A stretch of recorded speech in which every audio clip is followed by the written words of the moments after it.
Assalamualaikum warahmatullahi wabarakatuh. Al-Fatihah.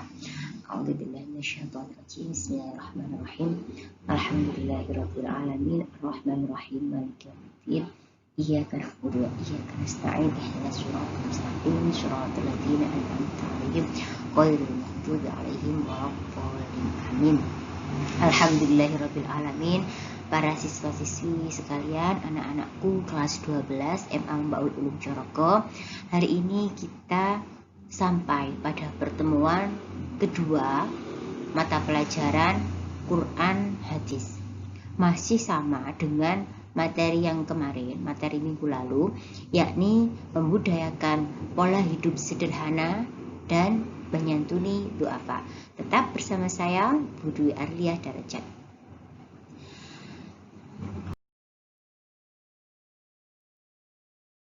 Kompetensi dasar dari materi ini menghayati perintah Allah Subhanahu wa Ta'ala tentang pola hidup sederhana dan bersikap santun, mengamalkan peduli dan santun dalam bermasyarakat, menganalisis Quran Surat Al-Furqan tentang kesederhanaan, Al-Isra tentang kesederhanaan dalam hidup, Al-Qasasah, Al-Baqarah tentang beberapa macam kebajikan. Setelah kemarin kita sudah belajar bersama ya tentang Al-Furqan, Quran Surat Al-Furqan, Al-Isra, innal mubadirina kanu ikhwana syayatin, larangan untuk berlaku boros, berlaku kikir, anjuran untuk tetap berperilaku dan hidup secara sederhana. Juga tentang Quran Surat Al-Qasasah, yang dimana di sana menjelaskan tentang kesombongan, keangkuhan Qarun, yang akhirnya Qarun dan semua harta-hartanya beserta para pengikutnya dileburkan oleh Allah. Ya, dileburkan oleh Allah dengan dihancurkan sampai tenggelam di bumi. Ya, dimasukkan ke bumi. Makanya ada istilah harta Qarun yang setiap orang-orang mencarinya, mencari di menggali tanah. Nah, itu asal usulnya dari Quran Al-Qasasah tentang Qarun, tentang harta Qarun, ya, harta Qarun yang ditenggelamkan ke bumi oleh Allah. Sampai sekarang kita kenal dengan harta Qarun itu. Selanjutnya, anak-anakku sekalian, kita akan membahas tentang Quran Surat Al-Ma'un ayat 1-7 tentang bermegah-megahan di dunia, dan hadis riwayat Ibnu Majah dan Ahmad dari Abdullah bin Amr tentang larangan berlebih-lebihan. Juga hadis tentang riwayat Al-Bukhari, hadis diriwayatkan dari Bukhari, dari Hakim bil Hizam tentang keutamaan memberi daripada menerima. Hadis Tirmizi dan Ibnu Majah dan Muslim tentang proporsi dalam tubuh seorang Muslim. Tujuan pembelajaran: setelah membahas bab ini, kalian diharapkan mampu menulis, membaca dengan fasih dan benar ayat tentang hidup sederhana dan menyantuni du'afa, menghafal dengan benar ayat dan hadis tentang hidup sederhana dan menyantuni du'afa, menganalisis dengan cara tajam ayat dan hadis tentang hidup sederhana dan menyantuni du'afa, dan mengamalkan pola hidup sederhana dan menyantuni du'afa dalam kesehariannya. Peta kompetensi. Untuk peta kompetensi dari materi ini, kita yang pertama peta kompetensi yang paling dasar yang harus kalian kerjakan adalah membaca, menulis, dan menghafal. Peta kompetensi ini yang selanjutnya nanti akan saya tugaskan pada kalian di pekan depan, ya, insya Allah di classroom. Yang kedua, menjelaskan, memahami kandungan. 3. Menganalisis, mengevaluasi, kontekstualisasi. Yang keempat, mengamalkan pesan ayat. Ya, materi kita hari ini Quran Surat Al-Ma'un ayat 1-7. A'udzubillahi minasyaitonirrajim. Bismillahirrahmanirrahim. Ara'aita alladhi yukadzibu biddin fadzalika alladhi yad'ul yatim wala yahuddu ala ta'amil miskin fawailul lil musallin alladzina hum an salatihim sahun alladzina hum yura'un wa yamna'unal ma'un. Arti dari kosakata yukadzibu. Yukadzibu dari fi'il madhi, mendustakan, orang-orang yang telah melakukan pendustaan. Yadu'ul menghardik. Wala yahudu, kalau ya yukadzibu dan yadu'u adalah sama-sama fi'il mudhari'. Wala yahudu menunjukkan arti larangan.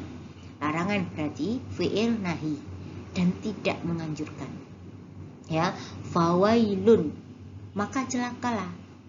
Fawailun, Paknya menjelaskan maka celakalah sahun, orang-orang yang lalai. Siapakah orang-orang yang lalai itu?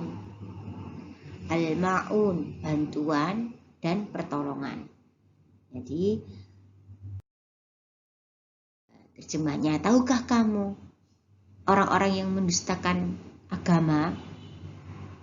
Ara'aital ladzi yukadzibu biddin, tahukah kamu orang-orang yang mendustakan agama? Fadzalika alladzi yad'ul yatim, mereka adalah orang-orang yang menghardik anak yatim, membuat sengsara anak yatim. Wala yahuddu ala ta'amil miskin, dan tidak menganjurkan memberi makan pada orang-orang miskin. Fawailul lil musallin, siapa lagi orang yang celaka itu? Yakni orang-orang yang melalaikan sholatnya. Alladzina hum an salatihim sahun alladzina hum yura'un wa yamna'unal ma'un, yaitu orang-orang yang lain dalam sholatnya, ya, juga orang-orang yang berbuat riya dan enggan saling tolong menolong sesamanya. Itulah orang-orang yang celaka, orang-orang yang berdusta, orang-orang yang mendustakan agamanya.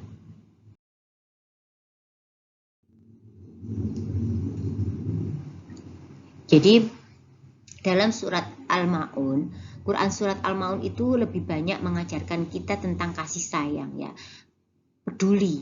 Intinya kita dilarang menghardik anak yatim, buat sengsara anak yatim. Dianjurkan untuk memberi makan kepada orang yang lebih membutuhkan. Makanya ini PPT-nya dalam video ini saya buat tentang rumah, saya buat tentang makanan. Setelah kemarin kita dianjurkan untuk selalu hidup dalam kesederhanaan, tidak kikir tapi juga tidak boros. Kemudian sekarang surat Al-Ma'un ini anjuran untuk selalu berkasih sayang, mengasihi kepada yatim piatu, memberi makan orang fakir miskin, dan juga tidak lalai dalam sholat.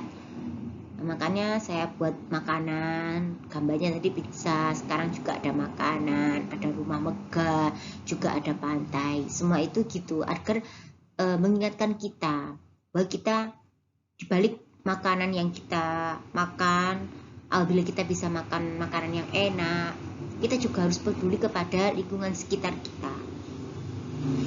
Kita bisa tinggal di tempat yang bagus, bagaimana dengan yang lainnya? Maka kewajiban kita untuk menyantuni jika kita mampu, untuk berbelas kasih, untuk kasih sayang. Nah, itu kan tujuan agama Islam, peduli terhadap sesama, sayang lingkungannya, sayang saudara, sayang tetangga, sayang anak yatim. Maksudnya dalam artian sayang itu berbelas kasih, ya. Kalau asbabun nuzulnya, jadi sebab-sebab setiap ayat itu kan pasti ada sebab-sebab turunnya. Di antaranya adalah saat itu banyak kaum yang lemah, padahal orang-orang banyak yang mampu, tapi seakan-akan banyak juga dari orang yang mampu itu egois, gitu. tidak memperdulikan lingkungannya, ya, mereka tidak memperdulikan orang-orang di sekitarnya. Bermula dari kisah yang diriwayatkan dari Ibnu Mundir. Jadi ada sahabat namanya Ibnu Mundir. Pada waktu itu orang-orang munafik gemar memperlihatkan ibadahnya. Orang-orang munafik kan gitu. Orang-orang munafik sepertinya mereka beribadah, mereka mampu beribadah, tapi mereka tidak memperdulikan lingkungannya, memperlihatkan diketok-ketok. Nah, kalau beribadah diperlihatkan, kalau memberi orang-orang diperlihatkan, agar apa? Agar mereka dilihat sebagai muslim yang taat, gitu ya. Banyak pada waktu itu di kalangan Arab terjadi seperti itu. Para orang-orang munafik memperlihatkan ibadahnya agar dibilang orang muslim yang taat.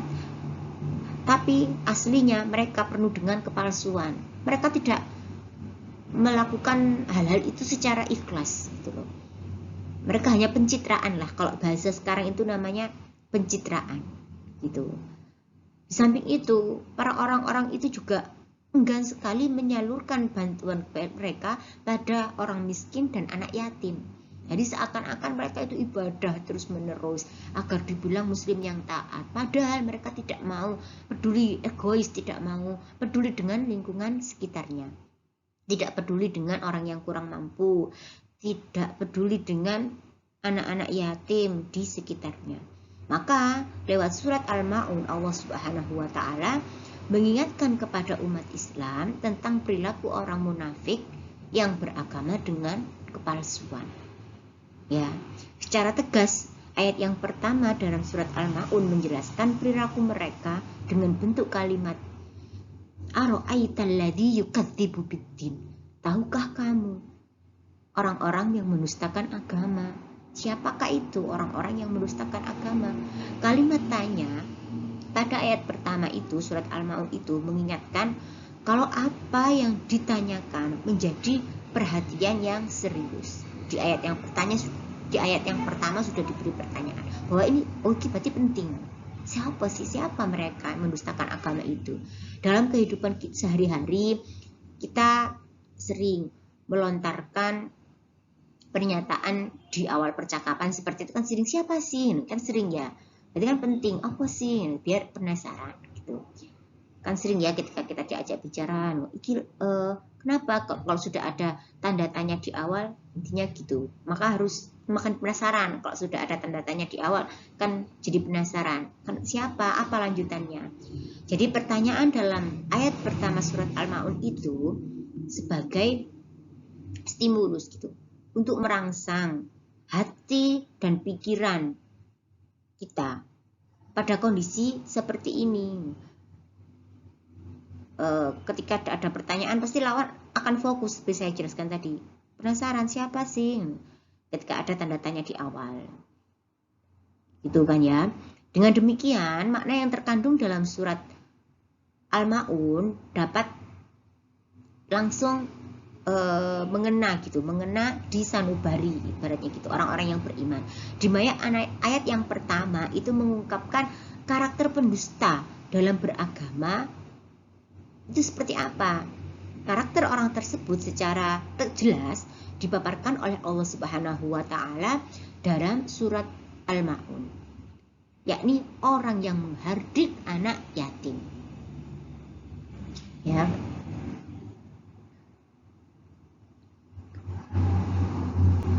Orang-orang yang menghardik anak yatim serta enggan untuk menyalurkan bantuan kepada orang-orang yang membutuhkan, orang-orang yang miskin, ya mereka itu telah dianggap menodai maksudnya dinilai sebagai pendusta agama. Kenapa? Yaitu tadi karena menodai ajaran Islam, gitu loh. Sebagaimana diajarkan oleh Nabi Muhammad. Bentuk penolakan kepada anak yatim dapat berubah tidak adanya empati, tidak adanya belas kasih, gak peduli lah empati, wujudnya tidak peduli, dan tidak ada kehendak atau keinginan untuk merawat dan menjaga mereka. Ya, itu diantaranya seperti itu. Padahal banyak kan di sekitar kita itu anak-anak yatim, atau mungkin sebagian teman kalian kalau sudah SMA sih, SMA Alia gini sih bukan anak yatim ya, karena kalau dalam ajarannya, dalam pembelajaran kita itu yang kita kenal sebagai anak yatim itu adalah yang berusia 0, jadi bayi baru dilahirkan sampai usia 15 tahun. Kenapa seperti itu? Karena memang di usia itu akan di usia berarti usia anak ya, usia anak-anak bayi, anak-anak hingga mencapai remaja. Dia belum mencapai tanggung jawabnya secara masih belum dianggap dewasa, belum memiliki kewajiban lebih untuk mencari nafkah gitu ya. Kalau kita mungkin belum bisa merasakan sepenuhnya kalau belum merasakannya. Tapi setelah kita kehilangan orang tua, pasti kita baru merasakan lebih ya beratnya kehilangan orang tua. Ketika kita melihat anak-anak yatim, orang-orang fakir, miskin, mungkin apalagi ditinggalkan suaminya, kemudian sudah miskin, ditinggalkan suaminya, atau istrinya meninggal, dia juga punya anak-anak yang masih kecil.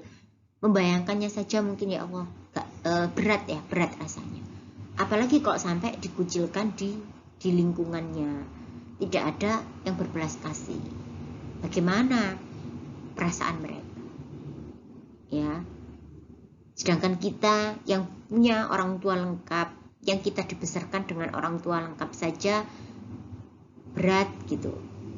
Tentunya berat hari-hari kita secara psikis, mungkin lebih berat ya secara psikis. Kalau bantuan insya Allah selalu ada bantuan, insya Allah di sekitar kita masih banyak orang yang suka menolong. Tapi secara psikis bagaimana gitu loh, pasti berat sekali ya. Kehilangan orang tua di usia dewasa saja berat, apalagi anak-anak gitu. Itu pasti saya yakin berat. Makanya anjuran Nabi pun juga yatim, bahkan dari dalam kandungan gitu ya. Kalau dibilang kalian seumpama saya itu orang yang paling susah itu ya saya, Bu, orang tua saya seumpama ada yang seperti itu, diberi cobaan seperti itu, sesungguhnya cobaan kalian tidak lebih kalau dari cobaannya para nabi. Karena manusia, orang-orang yang paling banyak diuji itu siapa? Ya para nabi. Kita tidak bisa membayangkan nabi dalam kandungan, lahir, kemudian ibunya terus meninggal, diikut dengan kakeknya, ikut dengan pamannya. Sebesar bagaimana besarnya kasih sayang keluarga, pasti berat sekali. Ya, makanya kita harus banyak-banyak bersyukur, tidak melakukan pemborosan, sederhana dan berbelas kasih pada lingkungan kita. Peduli ya, intinya peduli. Anjuran di agama kita itu saling sayang menyayangi, saling peduli terhadap sesama, terutama lingkungan. Kemarin saya sudah jelaskan tentang kerabat ya, tentang hak-hak siapa saja yang harus disantuni. Yang pertama tentu kerabat dekat dulu, setelah itu tetangga. Kenapa kerabat dekat dulu? Karena itu tadi, kita harus lihat dulu di kanan kiri kita, kerabat kita. Kalau kita mampu, jangan cari yang jauh, cari yang dekat-dekat sendiri.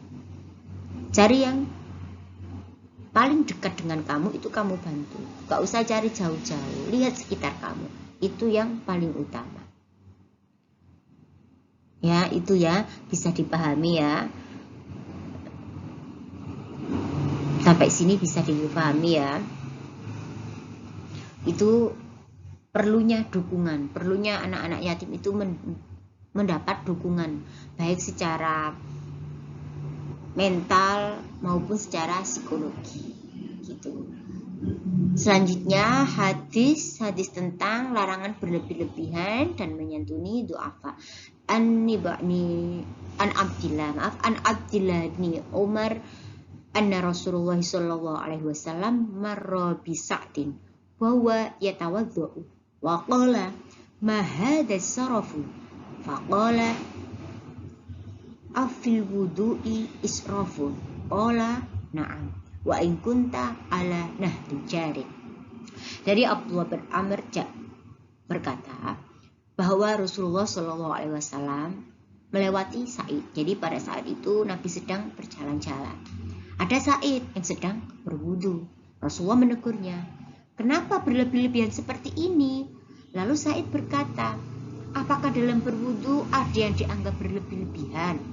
Rasulullah pun kembali berkata, ya, meskipun kamu berada di atas sungai yang mengalir. Sa'id, Kanjeng Nabi, bagaimana masa wudu saja ada kata tidak boleh berlebih-lebihan dalam berwudu? Sa'id bertanya seperti itu. Intinya, dalam berwudu saja kita dilarang untuk berlebih-lebihan. Ya, dalam berwudu saja kita dilarang untuk berlebih-lebihan. Apalagi yang lainnya. Ya.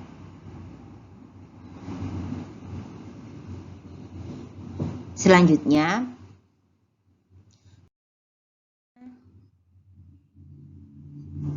An Hakim bin Hizam radhiyallahu anhu anin Nabi sallallahu alaihi wasallam qala al yadul ulya khairun minal yadis sufla wa abdahu biman ta'ulu wa khairu sadaqati an dhuhri ghina wa may yasta'fif yu'fihu Allahu wa may yastaghni yughnihillahu.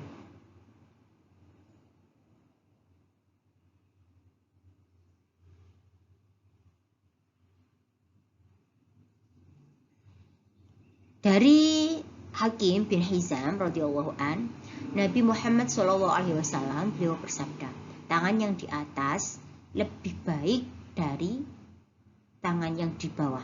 Maka mulailah dengan orang-orang yang menjadi tanggunganmu. Sebaik-baik sedekah adalah orang yang sudah cukup untuk kebutuhannya sendiri. Maka siapa yang berusaha menjaga dirinya, Allah akan menjaga. Dan siapa yang merasa cukup untuk dirinya, maka Allah akan mencukupkannya. Makanya hasbunallahu wa ni'mal wakil. That's yang maha cukup. Ya, Allah membuat keadaan manusia itu memang berbeda-beda. Ada yang berkecukupan, ada yang kekurangan. Hadis ini berisi perintah untuk menyantuni orang-orang yang tidak seberuntung kita. Banyak ya orang yang seberuntung kita. Perlunya rasa syukur itu di sini. Perlunya alhamdulillah kita bisa makan sehari 3 kali, alhamdulillah. Alhamdulillah, apapun lauknya alhamdulillah. Karena banyak orang yang untuk makan sehari-hari saja tidak bisa. Nah, siapa itu orang-orang yang bercukup-cukupan? Yaitu orang-orang yang dia cukup, kebutuhan sehari-harinya cukup untuk dia dan orang-orang yang dalam tanggungannya. Perumpamaan yang dipakai adalah tangan yang di atas. Tangan yang di atas lebih baik daripada tangan yang di bawah. Maksudnya orang yang membeli lebih baik daripada orang yang meminta. Begitulah Allah membuat manusia untuk saling memberi kebaikan kepada orang lain. Bukan berarti karena sampean bisa memberi terus kalian sombong, aku lu gak pernah minta, saya selalu memberi. Tidak seperti itu. Kalian bisa dianggap mampu, kalian bisa mendapatkan pahala dari mana? Dari mereka yang menerima bantuan kalian. Jadi kita itu sebenarnya saling, sama manusia itu saling diuntungkan. Alhamdulillah kita bisa bersedekah, alhamdulillah kita bisa memberi. Kalau kita Kalau mereka yang menerima kita merasa ikhlas dengan apa yang kita beri, itu pun jadi pahala bagi mereka. Karena apa? Mereka ridho dengan ketidakmampuannya, ridho dengan qada qadarnya Gusti Allah. Ya, mereka bahkan itu pahalanya lebih besar daripada orang yang memberi. Orang-orang miskin yang ridho, orang-orang kurang mampu yang dia ridho, ikhlas dengan ketetapan Allah pada dirinya, ketetapan dia tidak mampu tapi dia menerimanya dengan ikhlas, insya Allah pahalanya itu akan lebih besar. Ya, selanjutnya jadi sampai sini bisa dipahami ya. Selanjutnya hadis An Miqdar bin Ma'di Kariba qala sami'tu Rasulullah sallallahu alaihi wasallam yaqulu ma mala'a adamiyun wi'an syarron min batnin fi hasbibni adam ukulatu yukimna sulbahu fa in kana la mahalata fasulusun li ta'amihi wa sulusul li syarabihi wa sulusul li nafsihi. Dari Abu Karimah Mi'dad bin Ma'di Kariba radhiyallahu an berkata, saya mendengar Rasulullah Shallallahu alaihi wasallam bersabda, tidaklah lebih berbahaya seseorang itu memenuhi suatu bejana, wadah ya, bejana itu wadah, melebihi bahayanya memenuhi perut. Cukuplah bagi anak Adam beberapa suap makanan yang dapat menegakkan tulang punggungnya. Dan seandainya ia tidak mampu berbuat seperti itu, maka sepertiga untuk makanan, sepertiga untuk minuman, dan sepertiga untuk nafasnya. Di sini adalah Allah membuat keadaan manusia tubuhnya. Ya, tubuh manusia ini kan kalau dikasih makan berlebih, bertotong kekenyangan. Nah, istilahnya itu kekenyangan, perutnya sampai begah gitu, kekenyangan. Ya, kan pasti seperti itu kalau kekenyangan. Dalam hadis ini menjelaskan bahwa berlebih-lebihan dalam mengkonsumsi makanan itu berbahaya bagi tubuh.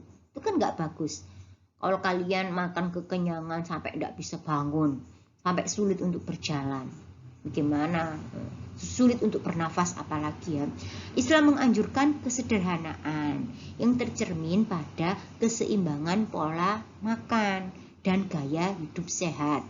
Makanlah sepenuhnya, secukupnya, sepenuhnya. Kalau sudah dirasa cukup ya cukup, apapun menunya.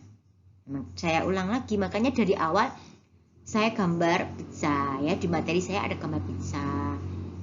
Terus ada macam-macam makanan, ada tempat gambar pantai, pepohonan, ada rumah yang bermegahan. Intinya seperti itu. Kita kalau sudah merasa enak, alhamdulillah bisa makan enak, tapi secukupnya ya, tidak dilebih-lebihkan. Tubuh manusia itu kan memang perlu nutrisi, air dan udara. Ya, ketiganya harus dipenuhi secara seimbang, tidak berlebih-lebihan. Salah satunya kalau kalian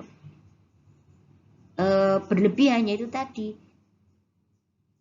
begah masih muda belum terasa. Jadi kalau sudah tua banyak penyakit-penyakit datang. Karena apa? Karena berlebih-lebihan, sembarangan, berlebih-lebihan dalam mengkonsumsi sesuatu. Akhirnya berdampak buruk pada kesehatannya. Itu semua anjuran-anjuran agama kita. Sebenarnya semua itu sudah ditata. Tinggal kita ya, manusiawi ingin lebih, sifat manusiawi kita ingin lebih. Sudah makan kok enak, nambah lagi. Sudah punya uang cukup, jadi tambah serakah, tidak ingin berbagi, naudzubillah. Ya tidak, insya Allah kita semua tidak sampai seperti itu ya. Jangan sampai, semoga kita semua selalu dijadikan Allah orang-orang yang dekat dengannya. Semua hidup kita, apa yang kita lakukan diridhoi dan mendapat keberkahan beliau, sehingga semuanya bisa berjalan lancar dan penuh dengan keberkahan. Okay? Itu tadi Quran surat Al-Ma'un tentang orang-orang yang mendustakan agama. Itu siapa? Mereka yang menghardik anak yatim, tidak memberi makan orang miskin, dan juga mereka yang lalai dalam menjalankan sholat. Makan gitu tadi, makan juga gitu. Kalau kelebihan makan jadi susah karena kita kenyang.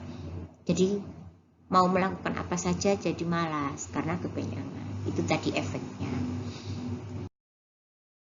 Ya, rangkumannya dari materi ini yang pertama, Allah melarang umat Islam bersikap berlebih-lebihan yang melampaui batas, bahkan dalam urusan ibadah. Seperti saya jelaskan tadi, orang munafik, orang Islam munafik yang menampakkan segala ibadah mereka. Padahal itu aslinya palsu. Membelanjakan harta, dua, membelanjakan harta secara berlebihan, boros adalah bentuk-bentuk dari kesombongan dan keangkuhan. Tiga, kerabat dan keluarga terdekat perlu mendapat perhatian lebih dahulu dalam bentuk sedekah, mendahulukan yang terdekat. Empat, Islam menyelaraskan umat manusia untuk baik kepada Allah dan baik pada sesama.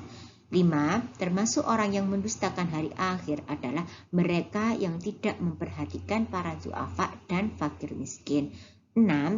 Islam mendorong umatnya saling gemar memberi dan mencela orang-orang yang hanya meminta-minta. Ya, itu tadi rangkuman dari 2 pertemuan kita ini di bab pertama tentang pola hidup sederhana dan menyantuni du'afa.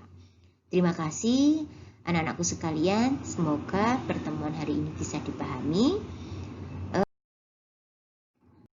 Ilal liqa, ma'assalamah, summa assalamualaikum warahmatullahi wabarakatuh.